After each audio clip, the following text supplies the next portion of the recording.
Hey, Dave Gilbert here, coming at you from the wet wildlands of New York. You can probably see people walking by with umbrellas back there, and you can also see what movies are playing down here in Union Square. Anyway, why am I doing this? I'm doing this from a cafe. It's been a while since I've done this. I used to do vidcasts pretty regularly, but then I stopped because I discovered Twitter. And that kind of became my new way of keeping in touch with people. But what I have to talk about cannot be easily explained in a 150-character Twitter post.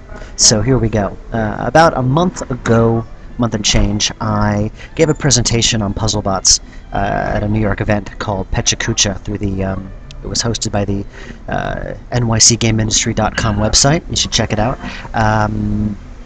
And it wasn't videoed. So a lot of you asked me if I could give a vidcast presentation on the presentation. So I decided to finally go ahead and do just that. And since a presentation usually requires some kind of audience, I decided to do it right here from the cafe. So I'm going to drink this and I'm going to do my presentation right here, ignoring all the strange looks that people are giving me, but who cares about them? Doing this from a cafe doesn't exactly give it the best audio quality, but hey, it's all about the ambience, isn't it? Anyway, Puzzlebots. Let's talk about Puzzlebots. It's the next game we are developing internally, and it's the first game that I've not actually designed myself, but I'm acting more as a producer and collaborator. It's something I've always wanted to do for a while, kind of take the company to the next level, and not have it just be all about me, although that's not necessarily a bad thing. So how did it start? It started off as a game called Nanobots. It's made by Erin Robinson, who you might remember as the artist behind Blackwell Unbound. She did all the art for that game. Nanobots was a freeware game, so it had a zero budget and it was very short. But I was really impressed by it and felt it could do really well commercially if we expanded on it. So I spoke to Erin about it, and she thought it was a very good idea. So what was Nanobots like? The gist of it is that you play 6 little robots, and they each have different abilities. The game takes place on a desk, and the goal of the game is to use all the different robots and get off the desk before the evil professor can destroy all of you. The robots are very tiny, so normal everyday objects become big challenges. We wanted to expand on what made the original good and fix the problems that it actually had. And one big strength of the game was the challenge of figuring out which robot to use in which situation. And also it was really cool that the robots were in a real-life place. They weren't like in some fantasy world or in some virtual reality or whatever. It was real life, and that made it kind of cool. And also the human characters, the scientists, would react to the things that the robots did, which made it really involving, and it made you feel like you actually had some effect on the world around you. But of course there were some things we wanted to change. The freeware game had just the one level, so making it longer was a no-brainer, and we wanted to improve the production values by quite a bit. But the biggest hurdle we felt was that you were kind of thrust into this game with no real instruction. You needed a more gentle learning curve to kind of get the hang of these different robots and what they could do and how to operate them and such. So now we've got Puzzlebots, and as you can see the production values have been increased by quite a bit. We also have got a very strong cast of human characters. Got Yuriko, who's the shy one, Astrid, who's kind of the aggressive one, Xander is the naive friendly one, Dr. Hugo, the boss, Theo the nerd, Victor's the gruff Russian, he's trying to get fired, and you also got the robots. The first 2 robots to be introduced are Hero and Ultrabot. Hero's special ability is that he can pick up small objects and use them. And Ultrabot is built like a tiny little tank so he can push heavy objects around.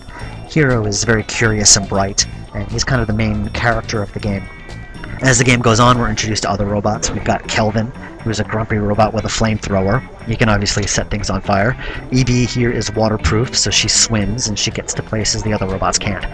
Bombshell likes to glide around on roller skates, and she throws little bombs, so she can blow small things up. As I mentioned earlier, the biggest issue we had with the original freeware game was the steep learning curve. It was very hard to learn how to use the game. So that's the first thing we set out to fix. Rather than giving you all the robots at the start, we give you 1 additional robot for every level. So when you get a new robot, you go through a tutorial which teaches you how to use it. An important part of the game is that you are seeing the world from a very small point of view, so we wanted to give it a real sense of scale. The picture on the left shows an ordinary desk, and here Hero needs to pick up that screwdriver so Ultrabot can shove that roll of tape into that gap so they can cross over. And the robots in this game are very much like children, seeing the world with fresh eyes. We wanted to give them a sense of awe and wonder about really mundane things. Like here, Hiro is really excited when he sees this coffee maker, because he thinks it's a spaceship. And so their goal is to fill it with fuel, coffee grounds, and turn it on. The human characters will often react to what the robots are doing. And here, the robots have filled the coffee maker, and Xander walks in and he's like, "Hey, pre-made coffee," and he drinks it. And it's this kind of synergy, action-reaction, we feel makes the game very rewarding, that the actions you perform have an effect on the world around you. And of course, you can't have puzzle bots without puzzles. Here's an example of a really devious one. The robots are trapped inside this large mechanical contraption, and they have to repair it in order to move on. And then all sorts of wires and batteries and things to manipulate, which all have different effects. So a lot of the gameplay is trying to figure out what all these things do. The puzzles in the game put a large emphasis on teamwork and using the robots to solve different puzzles. In this level, the robots have to manipulate things in order to get that plant in the center to grow. Hiro has picked up the spade in order to shovel some dirt, and Ultra there is pushing over a water can, and Kelvin is setting fire to that box in order to get to its contents. One of the more interesting subplots revolves around a love triangle between these three characters. It's pretty obvious from the beginning that Yuriko on the far right has a big crush on Xander, who is totally oblivious. And over the course of the game, the robots accidentally arrange things, so Xander ends up with another girl, which creates all sorts of crazy complications when they try to sort it all out. Whenever I show this game to people or people look at it, the first question they ask is if this is a casual game. And my answer is, it's kind of hard to say. I think it breaks PopCap's rule number 5 on how to make a bad casual game, where they say not to make a game about robots. And I think the game also has quite a lot of story, which I think breaks rule number 8 or something. So if you go by the classic rules of casual gaming, then no, it's not a casual game in the purest sense. There's no denying that the game is very cute. It's colorful and adorable, and I'm kind of a cynical person, so for me to think it's cute, it's got to be pretty damn cute. We want to make it fun, but it's also challenging. The game, we don't think the game ever talks down to you, which is something a lot of casual games kind of do. This level here is one of the later levels, and we really ramped up the challenge here. EB is trying to get past that pink fish, and the fish is cute. The fish is very cute, look at its eyes, but by the end of the level, you're going to despise this fish. There's a lot of challenge with this fish. As I said earlier, the robots are full of amazement at all the things they see around them, like coffee makers and toasters and rulers and things, while the human characters just see the surface, and they have a lot of personal problems and are often quite sad about their lives.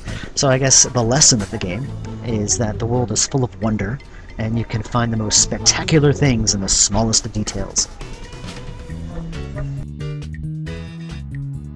So that was PuzzleBots. Those of you who are familiar with my company's previous work know that this is kind of a departure, kind of a radical departure from what we normally do. So we're kind of excited. It's something new. We're mixing things up, getting new types of games out there.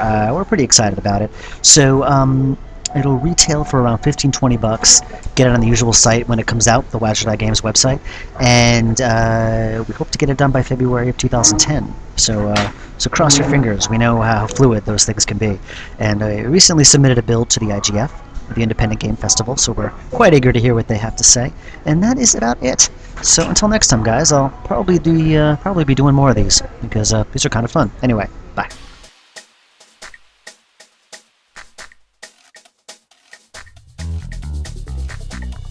Things up, different time of game, stuff, and there's a weird person staring at me.